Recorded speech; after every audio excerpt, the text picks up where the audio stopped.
Daniel, I want to get off this Mr. Mercedes ride. I want to get out of the car. I think it's a wise choice to get out of the car. In fact, I would say, don't get in any cars. Nope. Take a bus. And don't ever eat hamburgers. Ever again. Don't eat hamburgers. Don't drive. Become a soy liberal and live in New York. Yeah. Welcome to the Sad Boys Book Club. My name is Dusty. My name is Daniel. And I love this book, but boy, there were some things that happened in this section of Mr. Mercedes that I did not like. Not because it was bad, but because I personally wish that they didn't happen because of my connection to the characters. Yeah, well, that's kind of how Stephen King rolls. I mean, and I know you know that, but I'm just as a general statement, it's he knows how to twist the knife. Yeah. Not always in the way you expect, though. I was very much expecting one thing and got zagged pretty hard here. Yeah, which I'm going to go ahead and throw a spoiler for today's episode right here at the jump. Just for anybody that's possibly wondering, don't worry, Odell is fine. The dog was never hurt. So, at least not in this section, and I don't think the dog is in any danger anymore. So, yeah, that poison bait was indeed just bait on me. So, the dog is fine. In fact, Yeah, barely has been mentioned in this section. I know, he basically was just in the brief section where Brady slash Mr. Mercedes was like, oh, yes, and now I will poison the dog with this Go for Go. Cyanide? It was Go for Go, but I forget what the active ingredient I don't was. know. It was something like syntheninine or something like that. Yeah. It had nine at the end of it, N-I-N-E, and it was something with an S. And was it strychnine?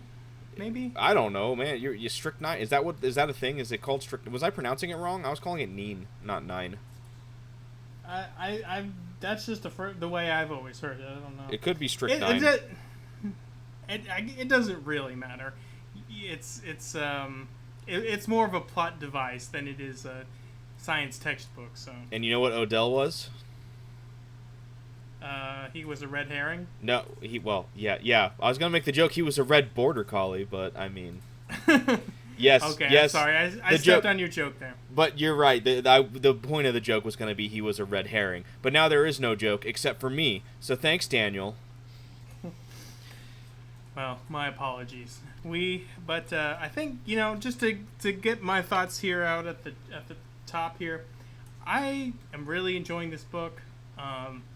Lots of fun, and I'm seeing some things that I think will be I guess this is when we interact with Holly's cousin Janie. I'm reminded that there was actually a book I think that he writes about her. That came out what was it last year, 2 years ago? Daniel, surely Something you're like not that. referring to #1 New York Times bestselling author Stephen King's 2023 novel Holly, are you? The very same, and I remember that one got a lot of flack because, well, you know how people, particularly of a very conservative but very online social bent, they kind of they find things that they decide to dislike very intensely, whether or not they actually engage in with the cultural item or the art. The acolyte. Pretty much. That's a good recent example. Although, in fairness, I haven't seen it yet either. So It's okay. It's fine. It's not the best. It's fine. It's okay. yeah. People got mad about it because it talked about COVID and the vaccine and all that stuff, and it's like, guys, come on. You know, that must have been quite a strange thing for somebody to read a Stephen King book and him have some sort of topical reference to the world at large, because I don't think he's ever done that before. That's the thing, is I don't think these people really think of, Stephen King as he is. They just remember reading a book from the 70s in the early 90s or something like that. And then because of these social issues have been kind of somewhat, they became kind of, they cooled down because they were out of the main cultural zeitgeist, they became somewhat depoliticized. And so whenever they see something like in real time that is commenting on current conditions, and they sense the political nature, because I am of the opinion that all art is inherently political. We don't have to get into that intensely, but I think there's a certain valence, particularly in a writer like Stephen King, who in a lot of his books is kind of commenting on or portraying a certain social or cultural reality, like he really does a lot in this book, for example. And so whenever these things are still warm from the recently stoked fires of the culture war, then they detect these things and they start popping off about them, whether or not they are there is any there, so to say. I mean, hell, the backdrop to this book is the Great Recession. Exactly. Yeah, this book, I would argue, in some ways is the most one of the more overtly political, because it definitely kind of talks about not obliquely in a didactic way, but in the sort of like the 21st century American malaise. You kind of have the sort of the loner figure in Brady, who is like, even though we didn't use these words at the time, he was like the prototypical like 4chan incel type guy, like both in terms of his demeanor and his beliefs and all that. Like you can see a lot of those guys online if you are unfortunate enough to be somewhere where they blunder in. And that kind of thing. And so I think there, and then as you said also, there's the backdrop of the anxieties of the Great Recession, which at the time was not, well, at the time in the book, although 2014 things had stabilized somewhat for most people, the time covered in the book around 2010 was still very fresh and things were still very unsettled. I mean, the economic recovery plan didn't get signed until, was it 2009 or 2010? I feel like, or it might have been 2011 even. I don't remember. It's been a hot minute, and I don't have the figures in front of me. But the economic recovery plan did not immediately happen the second Obama was inaugurated. No, but there were measures that were put into place fairly early on, especially around, GM, for example, when they went under as part of the whole broader economic meltdown. Although they weren't part of, like, obviously the subprime mortgage crisis, they really kicked things off. Yeah. And fun fact, John McCain and Barack Obama both, during the 2008 election, worked firsthand with members of the George Bush administration to make sure that whoever won the election would already be prepared on like what's going on and what's going to happen and things that they can do. So, fun little fact for you: they both worked with the administration during the election process, so that they were able to come in ready to go instead of just being handed everything on day one. So there's a little fun little bit of history knowledge for you. Yeah. So anyways, on to the section we were covering today. We were covering I'm going to call it part 3 and part 4, which was I know part 3 was called Poison Bait, part 4 was something about like what we need of the dead, or I don't remember. It's not important. It's part 3 and 4. So where we left off, Brady had call for the dead. Call for the dead. Okay, I knew it had something to do with dead.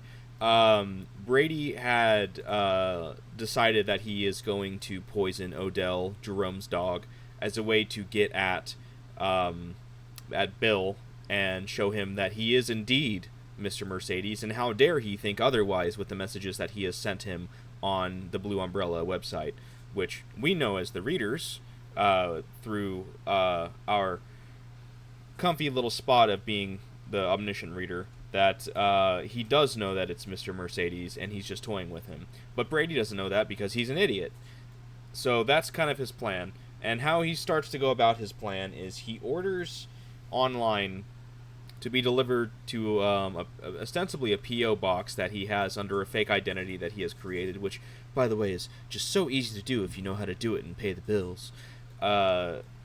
I forgot what the name was. It's like Roger or Reed or something I like will that. say, I think that wasn't that pre like the Snowden leaks. I couldn't tell you. I don't remember when that was. I could give 'Cause you a if I- range, but Maybe it wasn't. I don't know. I just remember coming away from that thinking, yeah, that's actually. I mean, it's actually extremely hard to really be anonymous online, or at least harder than people thought it was. yeah. I feel like I mean, if it wasn't the book wasn't post Snowden, it was definitely in the world or pre Snowden and all that stuff. Yeah. And it's just, it kind of is another one of those things where everything from Brady just oozes this whole I am very badass kind of mentality. Like, everything he does, like, he just thinks he's so cool about it. He's like a train wreck of the Donald, I am very badass, and I am 14 and this is deep. Yeah, basically. So yeah, he orders this, it's called Go for Go, and I'm assuming it is poison for gophers. Real stretch to get there, I'm sure, but that's my inclination. Don't poison your gophers. Find some other way. Yeah, probably see about contacting a pest control company that focuses on relocation instead of extermination. That might be the best option, in my opinion. Because we'll get to it when the things resolve with all that. But like, Jesus Christ, like it's pretty terrible what happens when you ingest this poison. Yeah. So his plan... That's just not humane. Oh my god, it is not. So his plan is to buy some hamburger meat and cook up a juicy, delicious poison burger. And at least twice a week or so, he knows, because he's also a really stupid stalker. He knows that Jerome's little sister will, I think her name's Barbara, will take the dog with a friend of hers, and they'll go to I don't remember if it was like a grocery store or like some sort of shop, and they'll tie the dog outside to the bike rack, and they'll be in there and do whatever it is they're doing there. And then what his plan is going to be is he's going to just drive by and toss the hunk of meat at the dog. The dog will eat the meat because it's a dog, of course it's going to eat the food that's thrown at it, and then the poison will take over. And to kind of just give a brief synopsis of what it does, it basically, to my understanding, causes a lot of constricting muscles, some like real major kind of scoliosis-esque kind of feelings in your spine. Eventually your spine will break in some cases. There's a lot of bleeding out of orifices and a lot of agony, and the last sign that shows that you are past the point of no return, which might honestly have been at the first bite anyways, is you will get a big toothy grin, almost like you've been hit with a little bit of that Joker gas, and then you die, and it's very agonizing, and that sounds horrible for a lot of reasons. And to kind of go back to what I said at the start, I'm really glad this didn't happen to the dog. I'd have been a little pissed. I care about this fictional dog maybe more than I should, but, like, that would have been shitty. Yeah.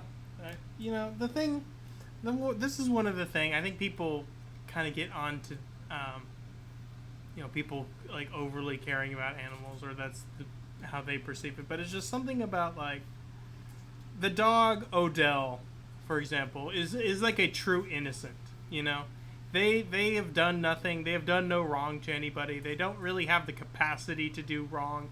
They're literally just a gentle, loving creature that is being threatened. And I think that was the sense of the impending dread, Yeah, which I will say, if you gave me the choice between either Odell dying or the character that does die near the end of the section dying, I'm sorry, Odell, but you're gonna have to bite the bullet, no pun intended, because I'm gonna say the loss of human life at the end of this section is worse than the loss of a dog's life.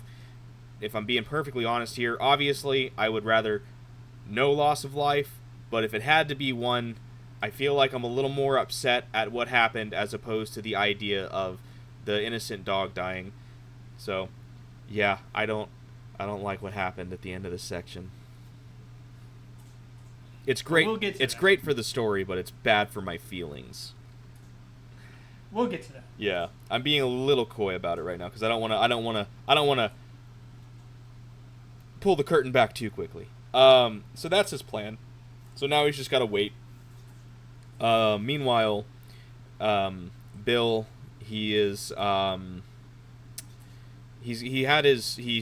quote unquote hired by Janie, and one of the things they had talked about in the previous section was if her mother has a good day because she has is Alzheimer's, right? Is what she's suffering from. I don't remember if they said directly it was Alzheimer's, but it's some sort of dementia. It's some sort of like, I'm old and I'm having a hard time with processing and remembering. Yeah. So Janie promised Bill that the next time his mother has a good day, they can go see her so he can possibly question her about Olivia and her conversations with Brady through the Blue Umbrella, and possibly getting the information out of her. So it turns out it happened a little sooner than he probably expected. She calls him and she's like, "Hey, today's a good day. Do you still want to do this?" And he said, "Yeah, let's do it." So they go to I almost called it Shady Acres. It's not called Shady Acres. Folks, don't leave your aged relatives at Shady Acres. Yeah, it kind of shows you where my mentality is. Shady Acres is the name of the housing development that Burt Reynolds' character Avery Corrington develops in Grand Theft Auto Vice City. So that's okay. At least that's where I know Shady Acres from. Anyways, it's called something Acres, which is why my brain went to Shady Acres. So they go there, and Bill is able to talk to her and question her a little bit, and she does give him some pretty good information. She says, that she talked to him a lot, and it was the ghosts. The big takeaway I think from this is it was the ghosts that she heard that led that at least she thinks led to her suicide. She said that she would have killed herself regardless of the guy that she was talking to because of the ghosts that she said that she heard. Because she apparently said that she would hear baby screaming, the little baby Patricia Cray that was murdered in the City Center massacre, hear her crying and screaming in her house, and her mother, I think her name was Janice, shouting accusatorily saying, "This is your fault." She would hear that in her house, and it was the ghosts of the two of them that her mother thought led to her suicide. And this whole portion is actually very, very, very well done. Specifically, if you've had any relatives that have that have had Alzheimer's or dementia or something, where you can, the sort of the frailty of their condition, even on their good days, is very well portrayed. Very, I don't know. It's a very sad section. It's pretty heartbreaking, because obviously Mrs. Trelawney is very upset about not only how Olivia died by suicide, but also the way that Bill and and his partner treated her, and how she was treated by society leading up to her death. I just want to say the mom's name is Elizabeth Wharton, by the way. Oh, well, the main character is, or not the main character, the character who killed herself and kind of kicked all this off was Olivia Trelawney. Yeah, you got to keep it all straight. There's Wharton, Trelawney, and Patterson, and Gibney, all in the same family. There's all these different names. Yeah, and so they leave. He got some good information, and she's having a bad. She's starting to kind of like have a bad turn of it, and so they head back to, or rather, they get back in the car first, and in a twist that I don't think anybody expected, especially in this genre of fiction, Janie and Bill have a moment that leads to a kiss, and then leads to them having sex at her house. I didn't see this coming. There were absolutely zero signs that pointed to this. nor was there any tropes that would have led me to think that this was a possibility. So needless to say, I was quite shocked that the 62-year-old man got in bed with a 44-year-old woman who's recently divorced and is emotionally strained at the moment. Yeah, that was a little surprising, given that just the character of Bill just. It did seem like that was really on his radar. Oh, I was being facetious. I totally saw this coming. Oh, well, I didn't. The second that I was just he meets her, because he's like the whole time you have to. The first part of the book is just like, I hate myself. I want to die. I am so fat. I am so full of self-loathing. It's like it to me. I was a little surprised by it, but not like oh wow, this is crazy. But it's like, huh, I was expecting it. I don't know. That's just not a place where where sex happens, I guess, so to say. Is like it's when you're in a like in that headspace a lot of the time. I don't know. Maybe it's also my I guess more familiarity with Stephen King's style. He's no stranger to a sex scene at all. So No. the second that she's introduced and Bill makes comments about her tits and her ass and how he kind of does spend as soon as he kind of quote-unquote gets back in the game, so to say, and up to this point he does become conscious of his weight and he's actively working to try to lose some weight, I knew immediately, I'm like, okay, yeah, this is absolutely going... and he's wearing his noir inspirations on his sleeve. Her being a love interest was so... at least for me, I feel like it was so telegraphed. Like, the second that I met her, I'm like, here's the love interest.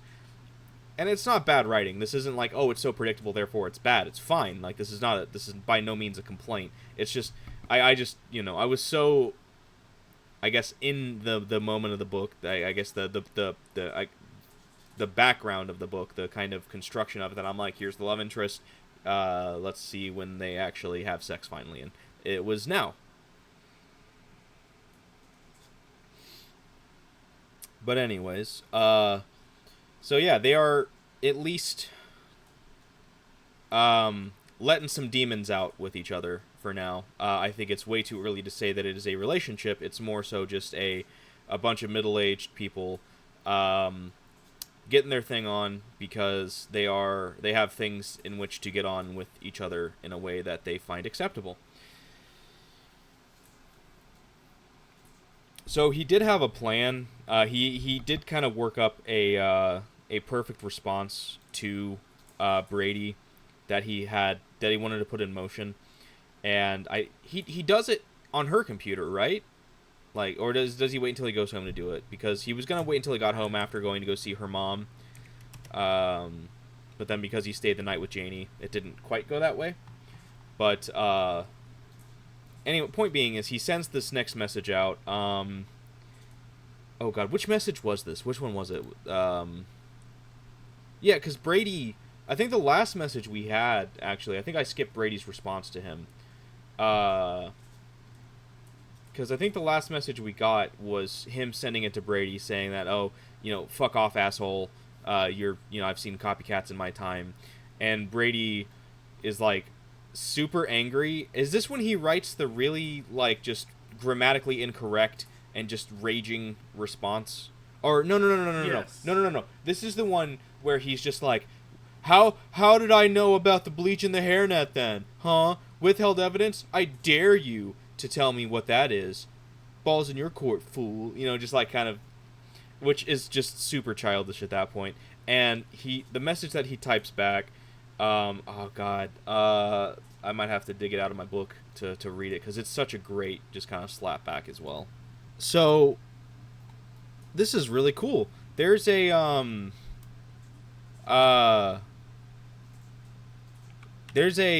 under Debbie's Blue Umbrella website, and it's totally set up. It's absolutely like this has to be made by like Stephen King or like something that part of the publishing thing. But you go to the website, it's set up exactly like it's described in the book, kind of. There you see the two people under the blue umbrella, but you can't see their faces, so you can't see that they're talking. But there's the register now, enter password, and if you go to enter password and type in Kermit Frog 19, it brings up, it says Mertkill wants to chat with you. Do you want to chat with Mertkill? And there's the Y in the end. And if you click Y, it has the message from him that says, how did I know about the hairnet and bleach, Detective Hodges? That stuff was withheld evidence because it was never in the paper or on TV. You say that you're not stupid, but it sure looks that way to me. I think all that TV you watch has rotted your brain. What withheld evidence? I dare you to answer this. And it even has hairnet hyphenated. And I'm like, oh, this is cool. This is really cool. That is really cool. So what Bill responds with is, if it isn't my false confessing friend again, I shouldn't even respond. Guys like you are a dime a dozen.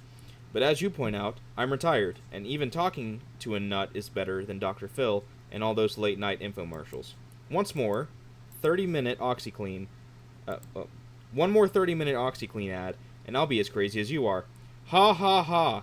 Also, I owe you thanks for introducing me to this site, which I otherwise would not have found. I have already made 3 new and not crazy friends. One is a lady with a delightfully dirty mouth. So, okay, my friend, let me clue you in. First, anyone who watches CSI could figure out that the Mercedes killer was wearing a hairnet and used bleach on the clown mask. I mean, duh.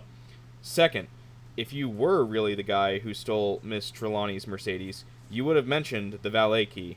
That's something you couldn't have figured out from watching CSI.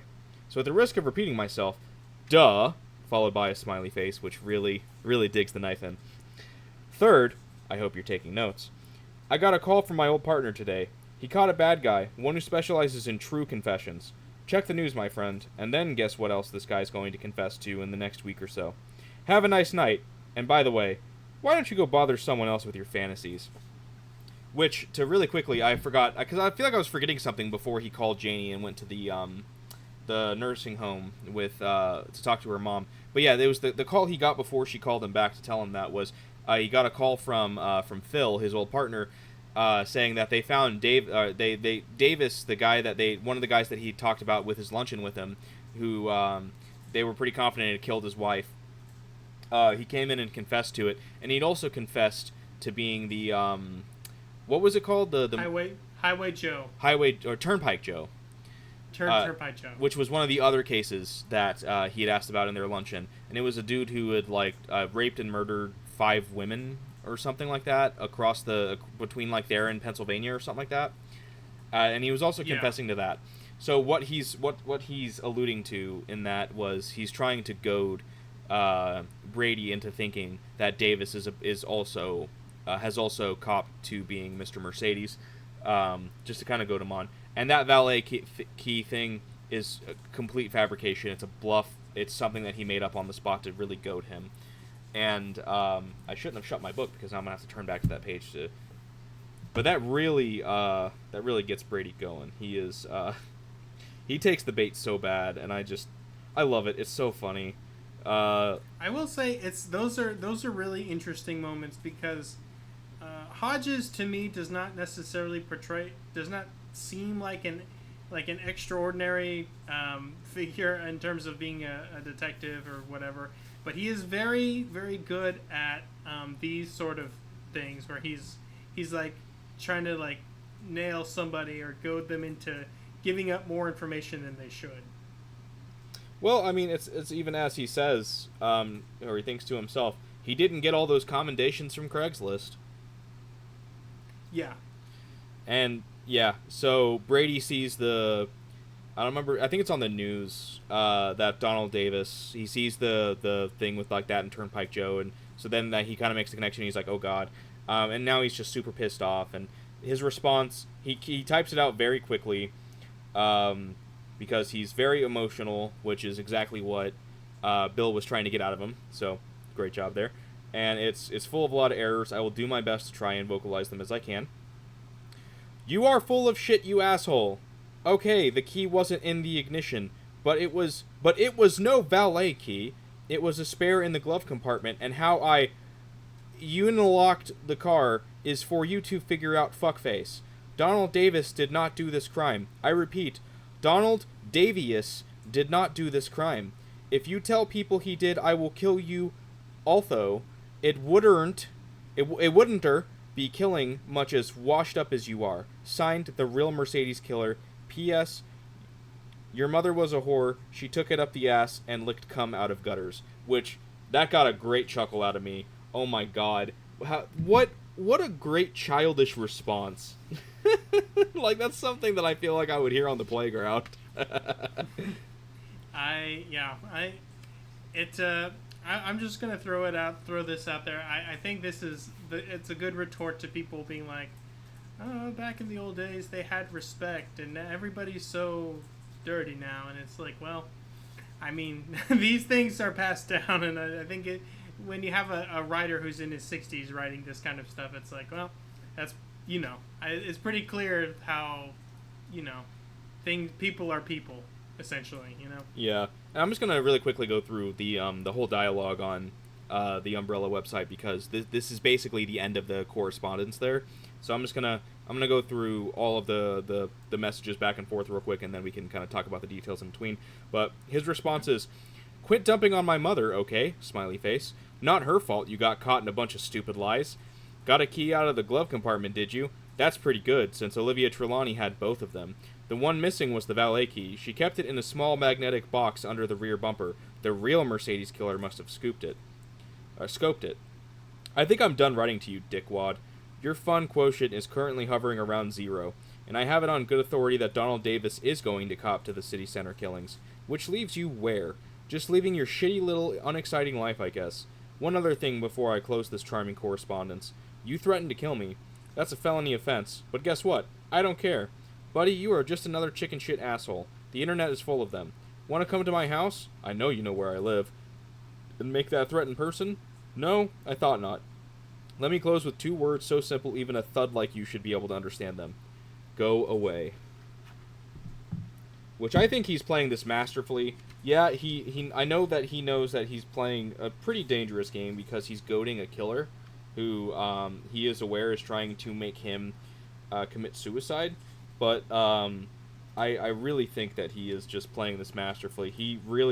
One of the biggest things that he talks about, or at least we get from his perspective, when he's trying to figure out how best to start the correspondence on the website in the first place, is the first message he says to him is going to create the relationship of the conversation, and he's got to figure out how to make sure that he is the fisherman and Brady is the fish. And I feel like he has just been mastering this so perfectly. Yeah, these are a lot of fun to read. It's kind of like which book was it that we read recently that I said, like, the conversations are kind of like the fight scenes? Oh man, I don't remember exactly what it was, but like this is like Batman on some goon, Yeah. He's just like 5 steps ahead. Yeah. But I'm flipping through and I can't quite find the next response. But it's oh, wait, here it is. Yeah, it's just, "I'm going to fuck you up, Grandpa," is his response. And then I don't think Bill ever responds to that again. But the last message that Brady sends after that is, "I'm going to kill you, you won't see me coming." But that's like later on down the line. But that's the end of their back and forth on the website. So that's that. Like we both said, just great, love it.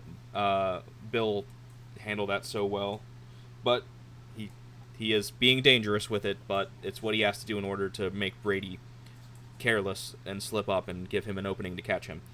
So yeah, Brady is not in the best mental state, and so I'm going to go ahead and take partial credit here for how correct I was with his relationship with his mother. I'm going to take at least a little bit of credit, because we learn one of the things that he does when he gets headaches so bad is he goes and he crawls into his mother's bed, and she relieves his stress. So, first off, fucking ew. Second off, I was kind of right. That was nauseating. That was just nauseating. The only silver lining I can attribute to this is that it's not full-on sex. So I guess at least there's that. But that... It's a very thin... yeah. Very thin distinction that we're making At here. least I'm not as grossed out as I could have been. So, I guess thanks, Steven. It was rough stuff. Yeah. Yeah, pretty fucking gross shit. However, I might be jumping around in the order of these things because I feel like the plot moves very quickly from here on out, and so I might mix up the order of some things. But yeah, Brady has resigned himself to knowing that he's probably going to have to kill Bill instead of kill Bill instead of force him to commit suicide like he did with Trelawney. So his plan at this point is he's going to murder Bill, and then he learns about a concert at it's basically the art and culture center in the town. It's called the MAC for short. There's this boy band that's going to perform this upcoming Thursday, and he's going to take his suicide vest and blow up everybody, including himself, in the arena, and that's going to be the exclamation mark at the end of his crime spree. That's his plan. But first, he's got to take care of Bill. Meanwhile, on the other hand, Bill and Janie, they kind of have a fun little relationship growing. I don't think it's fair to call it a full-on relationship yet, but you can see the budding start to what could possibly turn into one if they wanted to.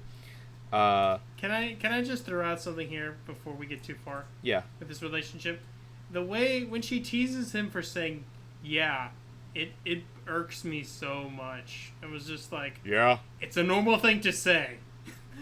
I'm just thinking, like, if I were in that would decrease my interest in the person down to like 0. If they were like even jokingly making fun of the way I said something, it was like, okay, it's a normal thing. Like, well, I don't get your deal here. Yeah. I just that whole every time, because it happened like 7 or 8 times. That's probably a slight exaggeration, but only very slight. It's like maybe like anywhere from like 5 to 8 times, and I got really tired of it. I don't know. I guess it's just one of their little quirks between the two of them. But their little love reverie doesn't last too long, at least initially, because she calls him. I don't remember if it's the next day after. It may have been the day after, like 2 days after they had sex. But she calls him to let him know that her mom had a stroke, and he comes to meet her at the hospital, and by the time he gets there, she tells him that her mother died.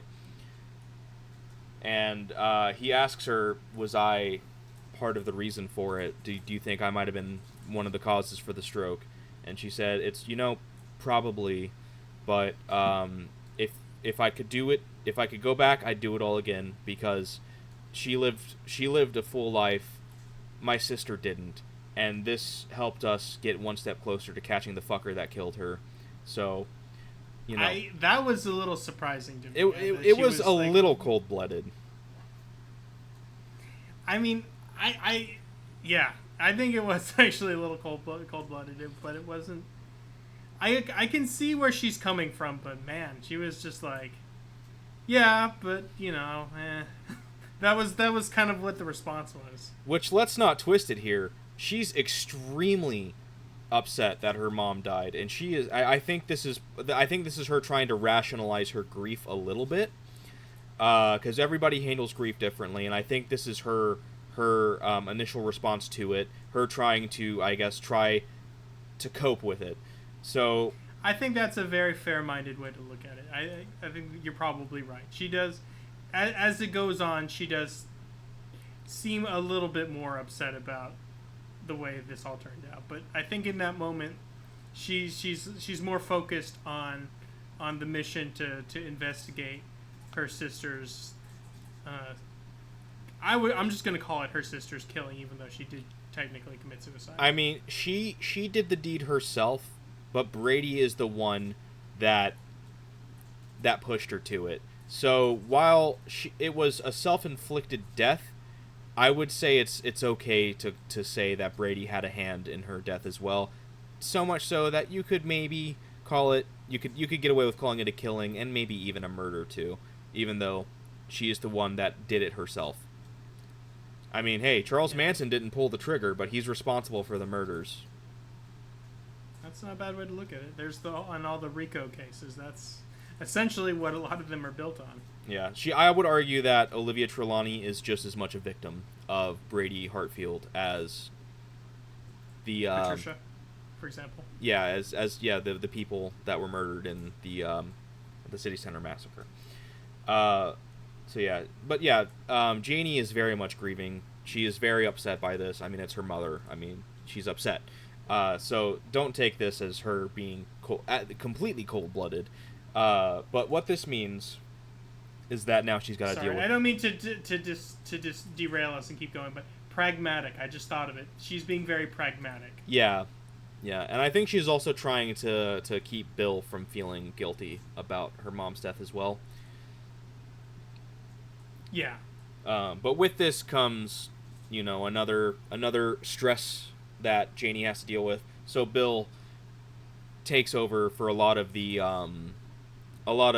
paperwork, a lot of the talking to people, a lot of the official side of her mom's death, so that she can focus on the more personal side of it, which she greatly appreciates. And what this means is her aunt and uncle and their daughter, her cousin, are going to be flying in. I don't remember if it says where they're from. Cincinnati, I think. Cincinnati or Cleveland. Which I think that means we can go ahead and mark off Cincinnati or Cleveland as where this book takes place, because that's where he thinks they're from. So since they had to travel to get here, and I think it is that they flew, we can go ahead and say Cleveland is not where this book takes place. So doesn't mean it's not Ohio, but all the same, but that'd be a pretty short flight. Well, I mean, with these Ohio's people, not that big. With these people, No. though, I mean, do you really think that what was her name? It was it's not Catherine, Clarice. I don't know. Her aunt. Does this really strike you as odd that she would fly to them as opposed to drive? She is very high maintenance kind of lady.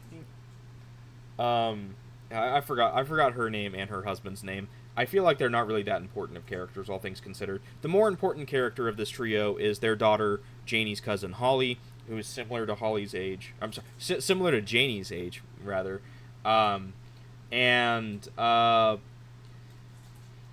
she's not firing all synapses, to put it one way. There's something that's mentally wrong with her. We don't know exactly. I don't know if we're given exactly what it is, but she's got similar issues that Olivia had, and she takes Lexapro. And her relationship with her parents, specifically her mother, is very coddled, despite her being basically middle-aged. Holly's a very interesting character. I would go as far as to say she feels like the most unique character in this book so far, so much so that I find her possibly the most interesting character in this book so far, given how neurodivergent she is compared to the other characters we've met so far, with maybe the sole exception to Olivia. And I gotta say, it's a very honest, but a very a gentle and non-judgmental portrayal of a neurodivergent person. Yeah, and she definitely starts out very much as kind of a background ancillary character, but as we get further along, she does become a little more important. And I'm very happy for it, because as her character kind of gets built upon, I find myself liking her more and more. So, yeah, she's an interesting character, and we'll go more into her as it comes. But, yeah, so there's going to be a visitation, I guess funeral reception, and then she's going to be cremated, which her aunt and uncle take exception to because her uncle sees it as Viking and pagan, but that's what Janie's mom wanted, so that's how it's going to be. Also, he's coming straight out of the late 19th, early 20th century with that opinion. Yeah, right. And also, they are here because they want some of that money that Janie got from Olivia, the $7 million that Janie inherited from Olivia's will. They want some of that money. So, not completely altruistic with their visit. No. But Bill meets them, and Janie's aunt, I forgot her name, but I feel like it's very okay that I did, because what a nasty woman. She's already just kind of like, she's squinting at him, just like, I'm judging you. I have a feeling I know what you are. But, yeah, he's helping out with her, helping her emotionally, being there as a friend for her, and helping Janie out with a lot of the burden that comes along with this. And Brady actually does, because, he's a stalker, witness some of these things. He sees Bill's car parked out in the apartment that Janie's mom used to live at, that Janie is currently staying at. And he's like, oh, there's no way he's porking her. I mean, have you seen him? Ugh, what a gross, old, disgusting fat fuck. He's got to just be trying to... I don't know. I know he wants to, but there's no way that's happening. No way whatsoever. And he sees them together at his house, and he's just like, why is she staying with him? Is it Charlotte, maybe? It might be Charlotte. I think you're right. Sorry. No, you're good. It's good to actually have her name on record. He's like, why is she staying at his house? There's no way he's having sex with her. He's probably sleeping on the couch and she's sleeping in his bed. God, I bet he wants her, though. Ew, what a disgusting fat fuck. And it's just like, God, Brady is just so stupid and annoying. Like, God, what a just whiny little bitch. But, like I said, very good capturing of that kind of guy. Yeah. But, yeah, so Bill is helping Janie along with that, getting to know Charlotte, her husband, and Holly. Meanwhile, Brady, part of the rage that he feels from Bill's messages on the umbrella, it kind of puts him into a bit of a rage, and he does things that he considers possibly risky. He goes to, I don't know, I feel like it'd be like a convenient equivalent of like a Home Depot or something. And he just outright buys... Legally distinct Home Depot, just like legally distinct Best Buy. Yeah, exactly. Even though other references that we've gotten at this point in time in this section of the book are Craigslist, Hulu, Amazon, like other, other very large places. But he buys some Go for Go because he's impatient, which it doesn't matter because he even says he can't even commit to killing the dog until... Like, I think this is, like, Saturday when this happens. And he's like, I can't even do it until Monday or Tuesday anyways. And by that time, he probably would have gotten the online purchase anyways. But he's so angry, he's got to do something with his hands. He's got to keep busy because he's just so angry. So he buys them. He buys other lawn equipment to try and, like, hide it, mask it to make it seem more innocuous. And he's just having a mental breakdown in line because, oh, what if the cashier chick... What if she asks questions and I don't have answers to? Because that might make me stand out and might make her, when she goes to the cops, be like, oh yeah, that weird sweaty kid who bought the Go for Go was real suspicious. But nothing happens because he's just overthinking it. He goes and he buys some hamburger meat. He goes home. He just mixes it all together. He gets a nice big old ball of poison hamburger meat. Hides it in his mini fridge that surely his mom never looks at because it just has his Cokes and Mountain Dews, which, fuck you, Brady, for giving Coca-Cola a bad name by association, you piece of shit. Yeah, he messed up here. This is the Coca-Cola sponsored Sad Boys Book Club. I'm legally obligated to say that we are not sponsored by Coca-Cola, but Coca-Cola, please, I will accept any sponsorship deals because I love Coca-Cola. I love Coca-Cola. Yeah, I thought of you in that bit too. I was like, oh, yeah. There's a nice, refreshing Coca-Cola.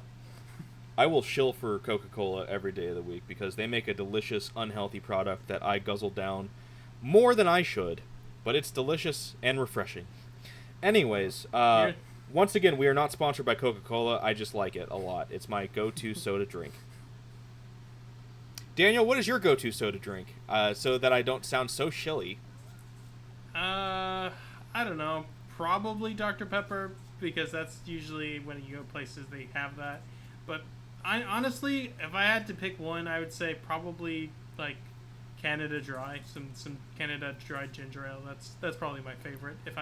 If I'm picking the soda myself and I can have anything, that's probably what I'm picking. Yeah, this podcast is also not sponsored by Dr. Pepper or Canada Dry, two also good products that I enjoy drinking on occasion. I think those are owned by the same company, honestly. They might be. I honestly don't know who owns Canada Dry, but I would not be shocked if it's the Coca-Cola company. I know Dr. Pepper kind of is, but kind of isn't owned by Coca-Cola. But anyways, we're getting off topic. So anyways, yeah, he puts the hamburger poison meat in his little mini fridge in the garage. I don't remember if it's before this big incident or after, where he thinks about his brother Frankie, and we get the full backstory as to what happened with his brother that he murdered. But I'm gonna go ahead and just. I think it was at this point, because it was before the big event that all happened. Yeah, a lot of these things are happening back and forth between Brady and Bill. Like, the perspective jumps back and forth. But I like lumping them together because I feel like it has a little more of a narrative flow to it in terms of talking about it afterwards. Because it's really hard to keep track of things going back and forth in the order that they do without directly looking at the book. So it's easier for me to tell things in one concurrent flow and then jump back. But anyways, we do get the story of what happened to Frankie and how he was murdered by Brady. And basically, I don't think we need to go into all the details about his mom and her work history and his dad and his mom's boyfriend and yada yada. I think we can stick to just Frankie and Brady and his mom, and we can kind of leave it at that. But it was like he was 8 and his brother was 3. And one night they're watching the Blues Brothers, which Brady makes it a point to say he just does not understand why it's funny at all, but his mom finds it hilarious. And Frankie is eating apple slices with cinnamon on them, which, good choice, by the way. And it depends on the kind of apple. Yeah, it does, but just generally speaking, a little sprinkle of cinnamon does a lot of wonders. Adds a little bit of sweetness to the fun, sweet tartness of an apple.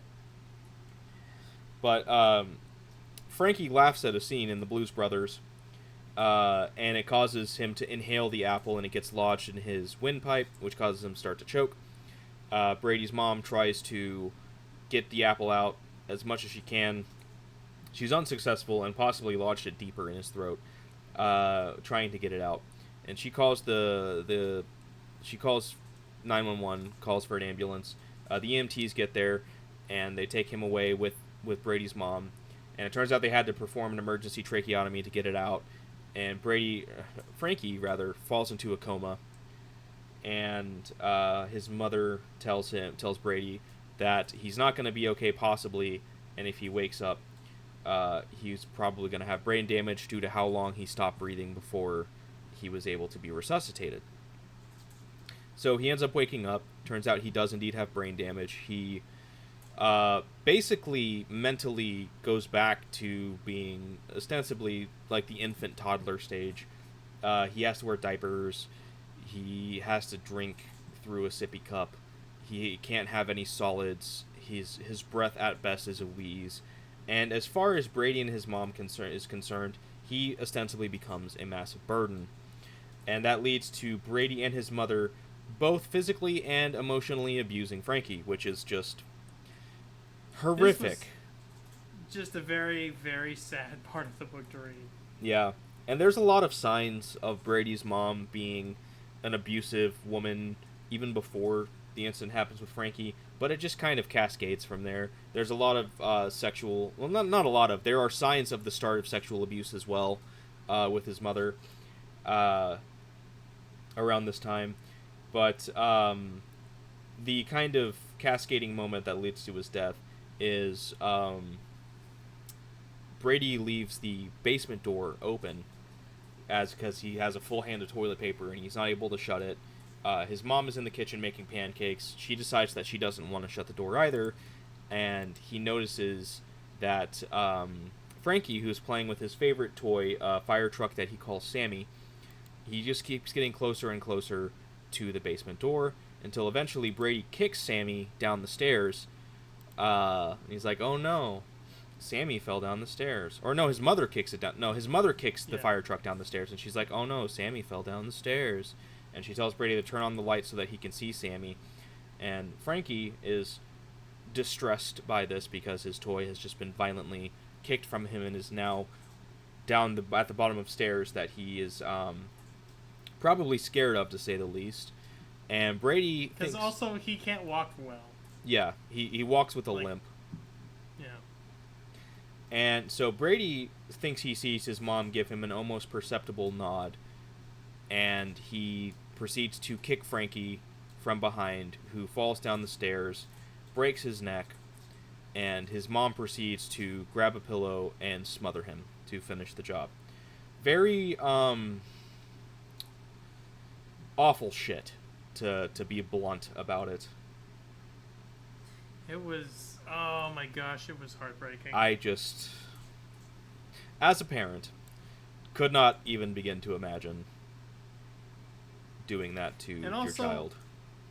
Also, there's the fact that Frankie was actually, he may not have been like a brilliant kid at the beginning even, but like, he was nice. He loved his brother and his mother, you know, and he loved them and trusted them. Yeah. And even at the end, he still loved them, and it just... He was calling out for Brady before his mom smothered him. Yeah. It's fucking tragic, dude. Like, it's just... Ugh, God, man. You know, Brady is such an evil, evil person, but this really shows that the apple did not fall far from the tree there. His mother is also a disgusting, vile person.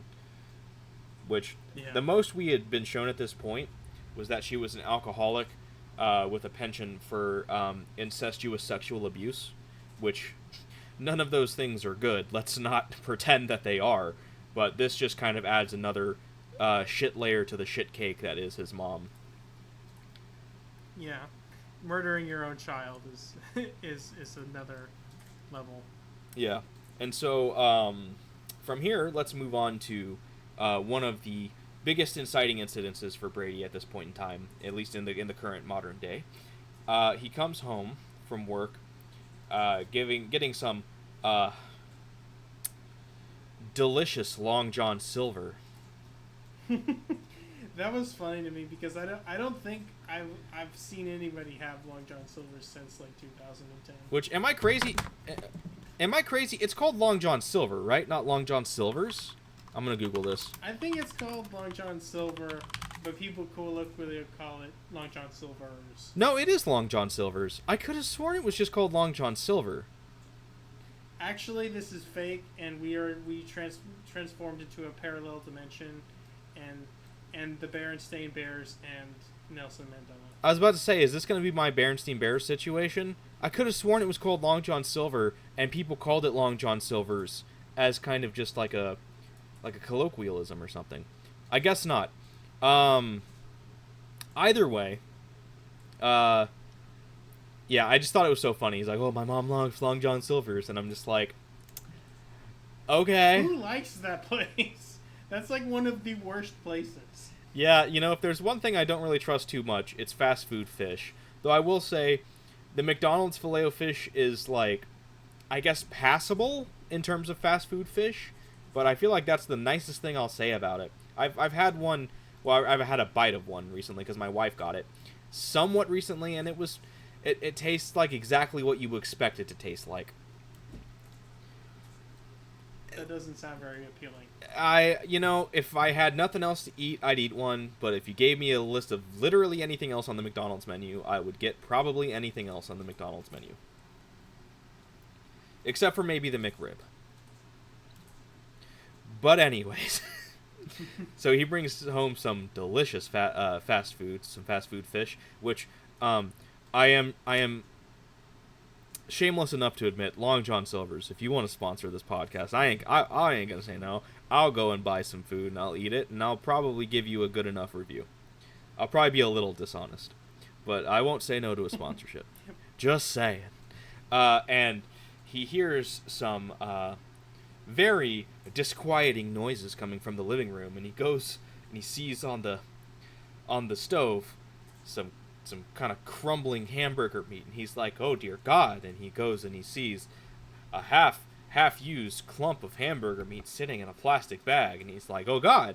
And so he runs into the living room, and he sees a half-eaten hamburger, and his mom covered in blood and vomit, and all rigid and in a lot of pain, and stamping her feet, and her eyes are bulging, and he's like, "Oh God! Why did you do that, Mother? Why did you eat that? Why did you look in my fridge, Mother? You shouldn't have done that." And she's trying to get him to call 911, and he's about to do that, then he's like, "Wait, that's not a good idea." So he just tells her, "I'll fix this, don't worry." And he goes downstairs into his basement, puts on his earphones, and starts listening to music while he waits for his mom to die because he knows that she's already too far gone. And it's just like, Jesus Christ, dude. That's, there's a lot to unpack there. I know, he's said a lot of times at this point that he wants to kill his mother. But then when faced with her death, shocker here, he's scared of it. And he flees from it, he hides from it, he puts on music so he can't hear it anymore. And he just waits it out because he's a little baby. That's really what it is. He's a child. And his mother's death is still scaring him. And he can sit there and try and say, "Oh, I did want to kill her, but not like this." But no, I think what it is really is that he talks a big game, but when reality comes to face him, he just cracks like the little piss baby that he is. And what a coward he is too. Like, he's a coward. He hides behind a mask and a massive vehicle to mow down 8 people because he's a little coward. He hides behind this persona and a chat room to try and convince this woman to kill herself because he's a coward. He tries to do the same thing with this cop because he's a coward. And now he's going to try and hide behind his own, personal explosives because he's a coward. And because he doesn't want to suffer the consequences of his action, he's going to go suicide bomb a concert because he's a coward. Brady Hartfield is a fucking coward. He's a little piss baby coward. He hides from his mother's death because he's a coward. Wow, that was a true excoriation of Brady here. Am I wrong though? No, not really. I mean, he was pretty, pretty cowardly. I think it's. I would say he is a bad person, but I would also add that he's probably just mentally and emotionally stunted from things like from his abuse and probably undiagnosed other issues that are at the time. That, not to excuse anything at all. He is a cowardly person. He is very evil, but it's pretty clear that not pretty clear rather. But I think that those are the things that make it so that he's not able to really face up to anything. Is that he lives in a state of sort of arrested development, if you will. And so I think that's partially why he does not deal with these stressors like his mother's poisoning very well. I think he's just too mental. He's just not mentally stable enough to really deal with these things. Yeah, which can I say? And I only feel comfortable saying this because this is a fictional story with fictional characters that do not exist and do not suffer these fates. I say this, that's the only way I can feel comfortable saying this. But if I'm being honest here, and a little cold-blooded, I'm glad it was his mother and not Odell. Yeah, that's kind of how I felt. Is I mean, if you're giving beloved family dog or sex criminal child murderer, I'm taking sex criminal child murderer in that exchange. Yeah. I mean, in a perfect exchange of being dead rather than if one has to die, I would rather it be her than Odell. Which, in a perfect world, she would face justice for her actions and not just be callously and unintentionally murdered by her son. Yeah, and not with that in that way. I mean, that's a pretty gruesome and terrible way to go. Yeah, I will say she did not deserve to die that way, for sure. That was. I would say pretty much nobody does, honestly. Yeah. It's just horrendous. But if I had to choose between her dying that way or Odell dying that way, well, I'm glad it was her, not the nice innocent dog that did nothing wrong at all, and his only crime, which is not a crime, is to be owned by people that a serial, or if anything, a spree killer, really, dislikes for fucked up reasons. But, yeah, Brady doesn't know how to dispose of her body, so he just decides to drag her up into bed, and, that's an uncomfortable scene, to say the least. A lot more sexualizing of his mother. Ugh.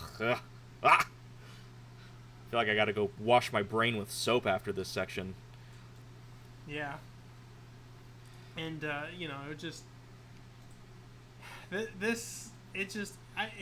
way he handles this whole thing is just the whole thing feels gross, and it just feels like, I don't know, just the imagery of the decaying woman upstairs, this woman rotting in the house. I don't know, it's very graphic and very perverse, but also probably pretty accurate to like the rot within Brady himself. Yeah. And so now his plan at this point, like we said, he's gonna go blow up the concert, the boy band concert on Thursday, which, coincidentally enough, Jerome's little sister and one of her friends are going to be going to that concert with Jerome's mom, who quite literally pulled the short straw, and will be the chaperone for her daughter and her daughter's friend.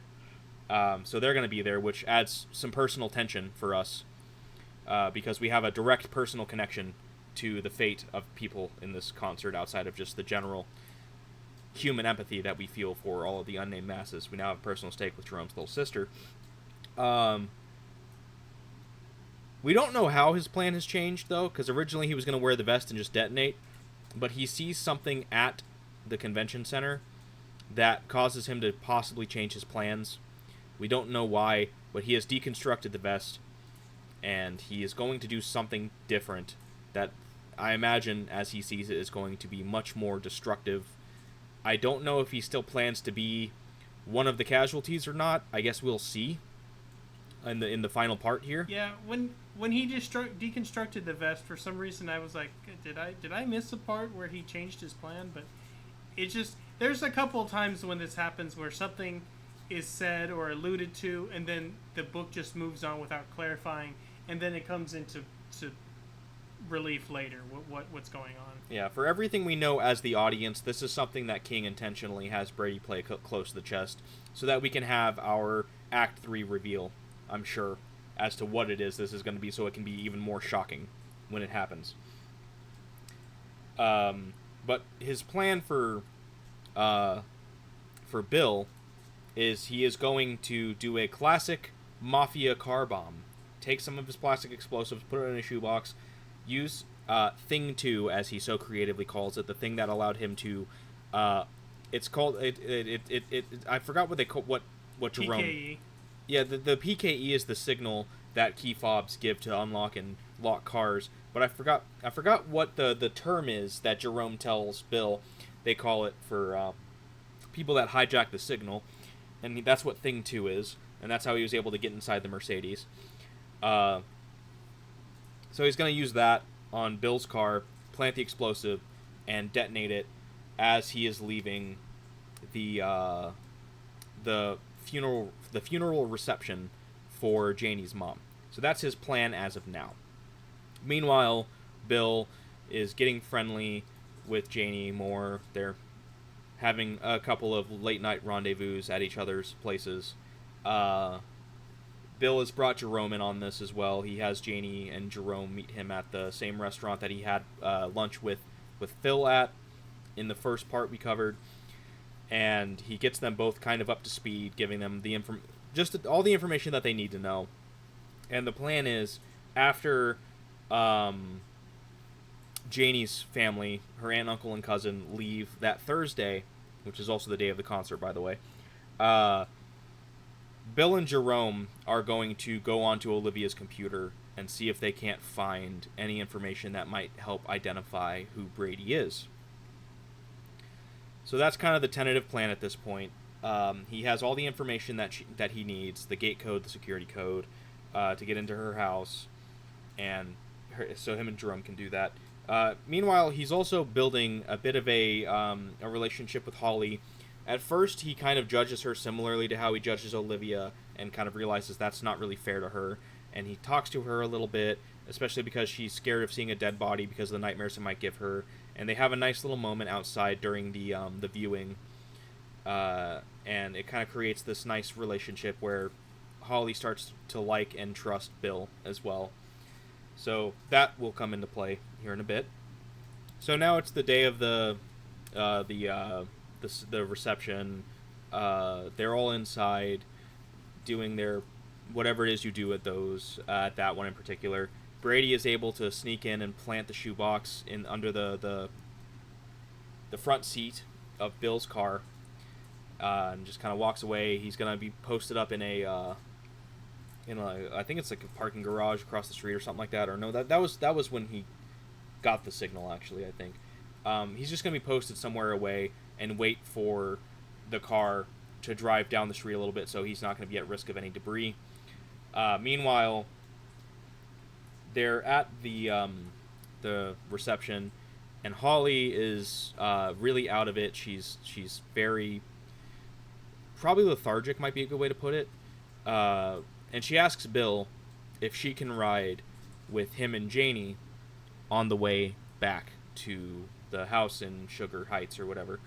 And I personally was like, oh, either Holly has some precognition here and she saw the car bomb and she wants to be in the car so that she can get rid of the bomb, or two, I'm thinking way too much into this, and she's just going to get in the car, be like, why is there a shoebox back here? Oh no, crisis averted, hopefully. This was a lot of wishful thinking on my part.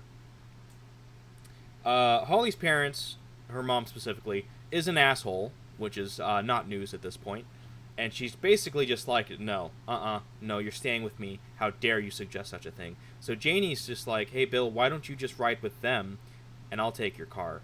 Which I had to stop, and I just did there's the classic meme, the Patrick Stewart from Star Trek, the scene where him as oh god, my nerd credit is on his Picard. There we go. The meme with him as Captain Picard, where he just kind of like face palms a little bit. I thought you were gonna say the Breaking Bad meme where Walter's screaming, "No, Hank!" Yeah, no, that's also applicable. But I just thought I put my head in my hands. I'm like, oh my god, no. So Janie gets in Bill's car, and Brady doesn't see it. He just sees that someone's in the driver's seat, and he noticed the hat. Janie gave him a hat, and then at the funeral there was a little flirty exchange where she ended up leaving wearing the hat. Yeah, she buys him he sees the hat. Yeah, she buys him a classic like brown fedora, because like, oh, if you're a private eye, you gotta wear it and you gotta tilt it and all that. And yeah, that is a bit of a. She's like, it looks good on you, and she will grab it and put it on and tilt it herself, and it's a little kind of back and forth kind of cute thing between them. Also, it might be important noting that one of the times that they were together, I think it was the night before this, she tells him that she's going back to California after this. So that's going to be the end of them. And she tells him it's that, or at least I think, I don't remember if she tells him or she tells herself that if she stays, she could have possibly fallen in love with him. But what she actually is honest about with herself is that she already has fallen in love with him, which makes this next scene even more fucking tragic. So he just sees someone wearing the hat in the car. He waits. He detonates. He blows up Janie in Bill's car, who Bill is safely in the car with Holly. And so him and Holly get out and they run and get to the scene. Holly is in a seemingly in a state of shock. He grabs her. He has to act quick because he knows he doesn't have much time. And he tells her, I need you to give me your cell phone number. I need you to make sure that when we all get pulled to the cops, including your mom and dad, that you tell them you're not feeling well and that you stay at the house and you stay at Olivia's mansion in Sugar Heights or whatever. And I need you to remember the name Jerome. He is my friend. He is going to call you, and he is going to come and take care of things while I am preoccupied with the cops. He's like, do you got that? I need you to understand this. And her only response is to take out her sunglasses from her purse and put them on. And by that point in time, her mom is caught up, grabs her, and shoves her into her chest. Like, don't look, Holly, oh my god, don't look. But he notices that has behind her back, she's holding out her sunglasses case. He thinks that it's just gone completely over her head. He's worried that this was all basically for nothing. He takes her sunglasses case, opens it, and he sees that it has her name, her address, and a phone number in it. So he's like, okay, cool, maybe this did work. He just has to hope that phone number is indeed her cell phone and not some landline in Cincinnati or Cleveland or wherever. And so he just runs, and he just kind of like runs off to try and like see what he can see about it. In a really macabre kind of scene, he sees Janie's arm on the road, and he covers it with his jacket. And by this point, the cops arrive, and they're telling him he's got to clear out unless he's a witness, in which case they'll need him to stay for an interview. And he's like, ha, I'll do you one better. He shows them his ID, and he's like, I was supposed to be in that car. And so now he is in interrogation room 4, which I don't think we've mentioned this, but that was his lucky interrogation room when him and Phil would have to interrogate people.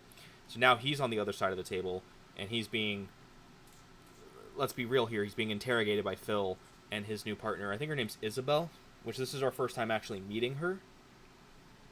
And he's trying to cover this up as best as he can, basically with a bunch of half-truths and lies by omission, saying that basically he's like, yeah, Phil, when we met for lunch, you know, I did want to, I asked you about all these cases, but you know I was there. I wanted to know about Mr. Mercedes. And he kind of says it as he felt bad for how they treated Olivia, so he went to the mom's house to try and talk to her and maybe apologize about how they treated her, because he feels a little responsible for it, which Phil's just like, no, bullshit, no, we weren't responsible for that. But he tells that he's kind of conflicted with how he's thinking about how they treated her, and he's probably having second thoughts as well. But then the story is that Janie's the one that answers the door, and that's how he met her. And he leaves out talking to the security guy for obvious reasons. But he's basically just trying to buy time. He knows that the truth is going to eventually come out, because this is now this is a full-on crime that the police are going to be actively investigating. So he knows that all he's doing is just kicking the can down the road before the actual questions come in. And he has to be a little more forthcoming. But he says he just kind of happened to see her going to the mom's house. She tells him that, oh, she's in this nursing home, and yeah, I'll take you to go see her. And then she died, and so he just offers to help out with her because Janie, quote-unquote, seems like a nice person or something like that. And so he's just helping her out with the situation, and she just happened to be the one driving the car when it blew up, because Holly was having a hard time, and she had seemed to take a liking to him as well, so he wanted to stay with her to kind of help her out. And Phil is trying to pin this on Mr. Mercedes, and he's trying to, because it just feels like it's too much of a coincidence, and Bill's trying to downplay it, saying sometimes a coincidence is just a coincidence, and he's trying to push the blame on some sort of like mob crime family that they took down back in 2004. But Phil's just like, we took them all down. They're all in prison or dead. And Bill's trying to, be like, oh, you never know. There could still be one that's there that, has a vendetta against us. And Phil, I don't think he's buying it, but I think he's wanting to buy it. And Isabel just isn't. She's like, you're withholding information from us. And he's just like, nope, totally am not.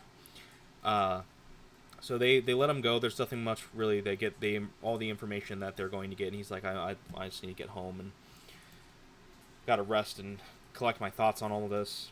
And as he's leaving, Phil gives him a hug. And he's like, well, before he gives him a hug, he's just like, are you sure you're not withholding anything? He's like, no, I'm not. And he gives Phil a hug, and Phil whispers in his ear, I know you're withholding something. You need to tell me. And Bill, once again, is just like, no, believe me, man, this is really all it is. He sees Charlotte and her husband there. Charlotte really doesn't seem to give a shit about Janie. She's more so talking about how she thinks it affected Holly. And he knows that she's also probably thinking, well, what's going to happen to the $7 million? So he leaves. He's going down the stairs, and that's when he finally allows himself to feel, and that's when he finally breaks down and cries a little bit about it, because he also was falling in love with Janie. So there's that. But he kind of collects himself, gets the information. He calls Jerome and tells Jerome exactly what he needs to do. He gives him the information. He's like, hey, it was Janie that blew up. And Jerome, no hesitation, proving once again why he's, so far in my opinion, the best character in this book. Without any hesitation whatsoever, Bill asks him if he can handle this, and he says yes. No questions asked, nothing, just yes. So, Jerome, hell yeah, dude. I'm all about it. So Jerome goes to the house. Holly is there. He gets in. He calls Holly, tells her who he is, that Bill sent him. She's aware of him. She's like, yeah, okay, yeah. Bill told me to expect you. And he's like, I'll be at the house soon. And so he gets to the house. He gets in just fine. And there's just such a really funny exchange here. He meets Holly inside the house. She lets him in, and they kind of have their initial just kind of like, hello, I'm Jerome. And she just looks at him and she's like, you're black. And he looks down at his hands and he's like, huh, I am, aren't I?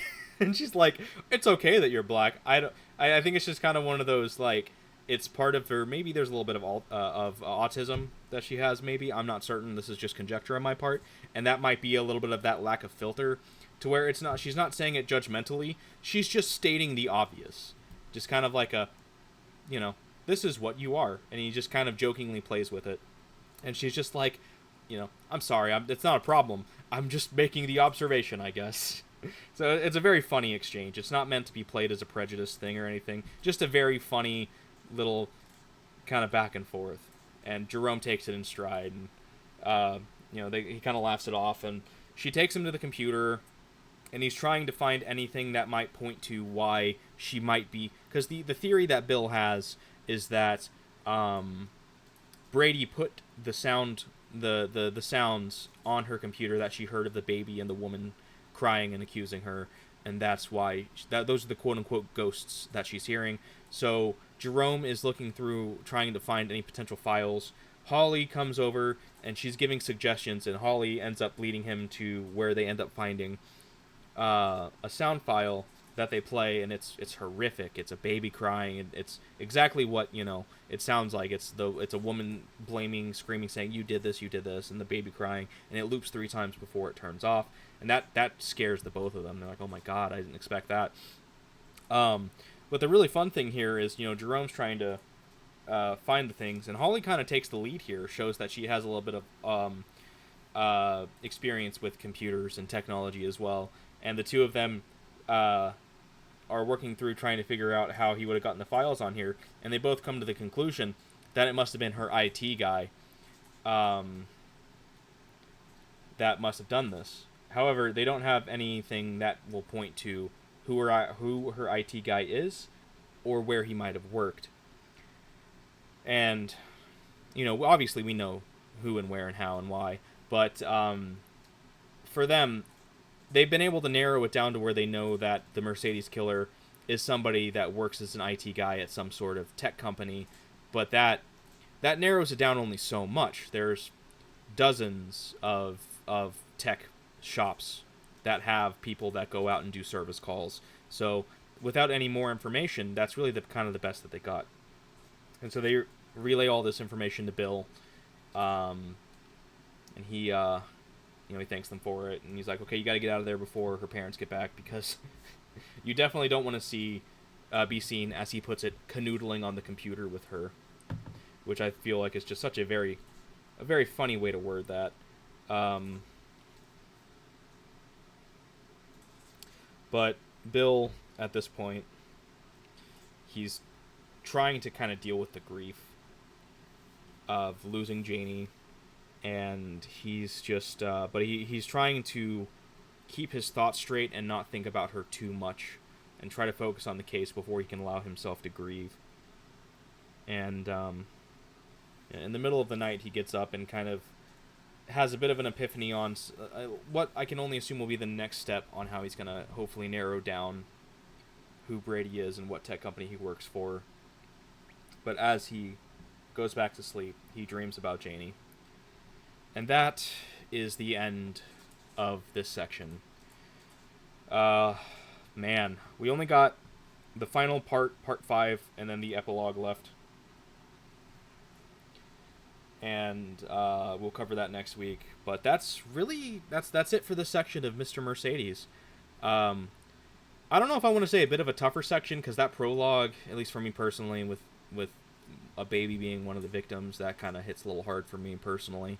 But in some ways, definitely a kind of tougher section so far. A little more heavy, a little more disgusting, because the first part definitely had some vile, disgusting shit in it, and this one just kind of kept it going, as Stephen King loves to do. But yeah, a lot to digest from this one, but man, I'm really loving this book. I feel like, despite this book already being 10 years old, and I kind of talked about this a little bit last time, I feel like it's just further proof that the magic is still there with Stephen King. As much as people like to say that, his peak was the 70s and 80s, and he just never has been good since, or at least as good, I feel like that's not fair to say, for one thing, and just not accurate as well. Because I feel like books like this, books like 11/22/63, which came out in 2011, I think, just show that even though those books are still, I guess, probably technically old by modern standards, being 10 and 13 years old at this point, it does show that the talent, the remarkable talent that Stephen King has as an author, and it's still there. And the biggest thing that he has going for him, besides the volume in which he writes, which at the volume that he does write, he's got over 60 books, there are going to be some duds there. That's just a given. But it's nice to see that consistent quality still exists with Stephen King, even at least as far as 2014. I think this is the newest Stephen King book I've read. I'm pretty sure it is, because I think the previous one would have been 11/22/63. So I can't speak so much to his more recent releases, like The Outsider, The Institute, Fairy Tale, or Holly, which I do own Holly and Fairy Tale, and I do want to read those. I've heard good things about both, I've heard bad things about both, but I feel like you can say that about really any Stephen King book. So I'm excited about it, and I do think that this is a sign that Stephen King still does have that remarkable writing talent that he showed in the 70s and 80s. And anybody that wants to go as far as to say that he just doesn't have it anymore and hasn't for 30, 40 years or more, I think they're just being haters. Or just looking at the peak of his career and saying anything that is not reaching that level is not good, which is not fair to say. But yeah, I'm really loving this book so far. It's great, and I'm really looking forward. I was sad when I was done with this section, because I was like, I don't want to stop reading yet. I just want to jump straight into part 5. Which we will be covering next week, as well as the rest of the book. And yeah, I don't know about you, Daniel, but I'm really excited to read the rest of this. I think it's going to be really good. This book so far has been a lot of fun. I'm very excited to see how this all wraps up. Yep, me too.